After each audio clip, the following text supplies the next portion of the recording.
telefonu. Jo. Šlete mi to v jednu. Co? Oni jsou už 3. No. Jo. Šlete mi to za hodinu. Jasně.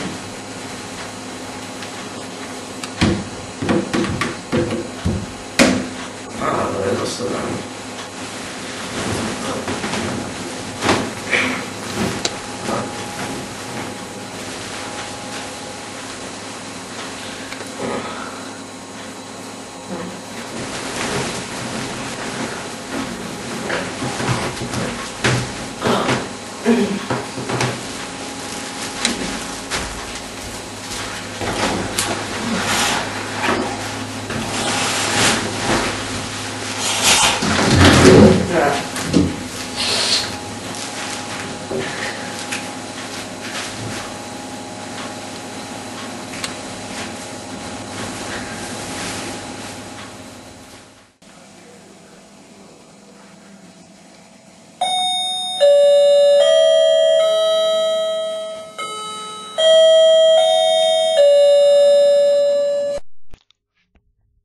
Firma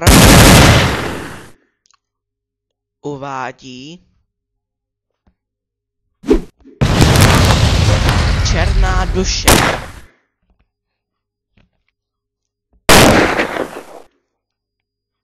Hrají Martin Firbacher jako Martin Rákos, Tomáš Felger jako poslíček policie.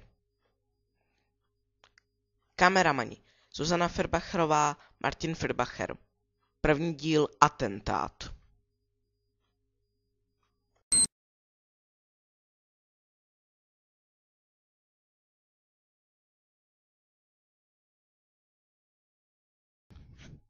Jmenuji se Martin Rákos, jsem soukromý detektiv. Vyšetřuju různé případy, například vraždy, krádeže a tak dále. Sem tam se mi stane, že policie se neví s nějakým případem rady, tak je to na mě. Přesně tohoto se mi stalo v tomto případě. Jeden vrah hledaný už 2 roky, na jméno si momentálně nevzpomínám, zavraždil už 5 lidí a pořád je na svobodě. No víc se dozvím ve složkách, který mi má přinést poslíček policie.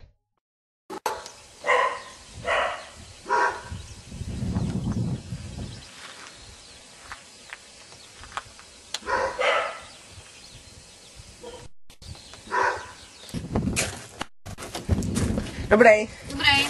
Tak co, máte to? Jo, tady. Super. Díky. Naschle. Naschle. Jsou za mladý, věk 22 až 25, ozbrojení. No, to teda musím dát.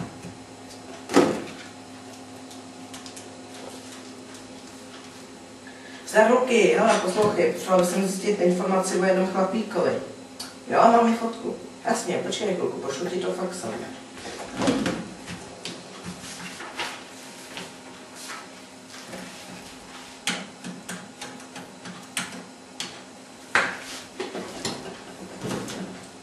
No, by ti to mělo jet. Fajn. Dobře, až se něco dozvíš, tak mu to pošli faxem. Jasně, zdar. Řekl jsem si, že si k tomu udělám kafe.